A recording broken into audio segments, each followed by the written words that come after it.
Hi అండి, నమస్తే. నేను Srilatha. Welcome back to my channel. ఇవాళ మన చెట్ల తోటకూర హార్వెస్ట్ చేసుకుందామండి. ఎంతైనా ఫీలింగ్ వేరుంటుందండి. మన చెట్టు కాయ కానీ ఆకు కానీ ఏదైనా కోస్తున్నామంటే ఆ ఫీలింగ్ వేరుంటుంది. నాకైతే చాలా హ్యాపీగా అనిపించిందండి. ఒక 4-5 చెట్లు ఉన్నాయి. 2 చెట్లే మాత్రం నేను విత్తనాల కొరకు అవి ఉంచేశాను. అయితే మిగతా చెట్లు ఏంటంటే మనము చివర్లో కట్ చేయాలండి. కట్ చేస్తే మనకు ఆకు అనేది చాలా పెద్దగా వస్తుంది, మంచి గ్రోతింగ్ కూడా బాగుంటుంది. ఈ రెండింటి మాత్రం విత్తనాల కొరకు అలా ఉంచేశాను. అయితే తర్వాత మనకు ఆకుకూరలు కానీ మెయిన్ ఆకుకూరలు మన ఇంట్లో పండిన పంట మనం తిన్న తర్వాత అది కొంచెం ఆకొచ్చినా సరిపోతుందండి. ఒక కట్ట ఆకొచ్చినా మనకు పప్పులోకి సరిపోతుంది కదా. అలా మనకు అలవాటు అయిన తర్వాత బయట కొన్న ఆకుకూరలు అయితే అసలు తినలేమండి. ఆ ఫీలింగ్ అయితే అది. ఎందుకంటే పాలకూర కొన్ని సంవత్సరాలు మా ఇంట్లో పండించుకొని తిని బయట పాలకూర అసలు నచ్చట్లేదండి. అసలు అది ఉడకదు. ఒకటి ఎంత మనం కడిగినా దాని మీద వేసే మందుల వాసన అనేది పోవట్లేదు.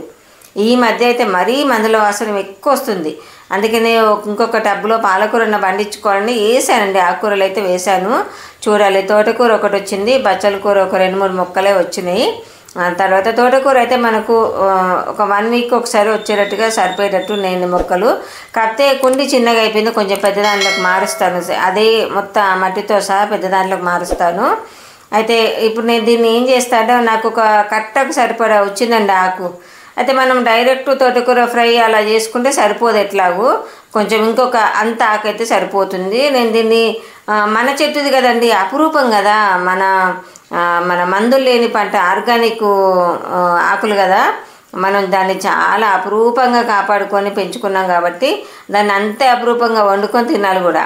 ఎందుకంటే మనం ఇంత కష్టపడి చేసుకున్నది మనం ఆర్గానిక్గా కొంచెం కాయో పండో ఆకో మన కడుపులోకి తీసుకోవాలనే ఉద్దేశంతోనే కదా మనం చేసుకునేది. నాకైతే అంత ఒక కట్ట మందం వచ్చిందండి.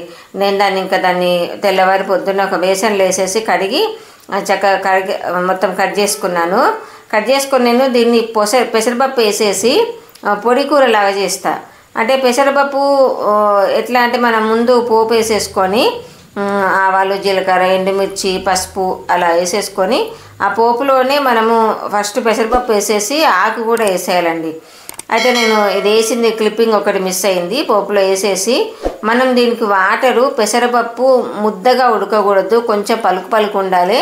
వాటర్ మట్టుకు మనం పప్పు వేసిన దాన్ని చూసుకొని వేసుకోవాలి. మధ్య మధ్యలో మనం కలుపుతూ కొంచెం వాటర్ అవసరం వస్తే మళ్ళీ పోస్తూ ఉండాలి. కానీ ఒకటేసారి పెద్దగా పోయొద్దు. ముద్దగా అయితే ఏంటంటే బాగుండదండి. ఇది పొడి కూర కదా, ఇది ఎంత బాగుంటుంది అంటే టేస్టీగా చాలా బాగుంటుందండి. అందులో మన చెట్టు ఆకు కాబట్టి ఇంకా రుచి అయితే చాలా బాగుంది. ఆ రోజు చేసిన రోజు ఇది నేను చేసి కూడా 4-5 రోజులు అవుతుంది.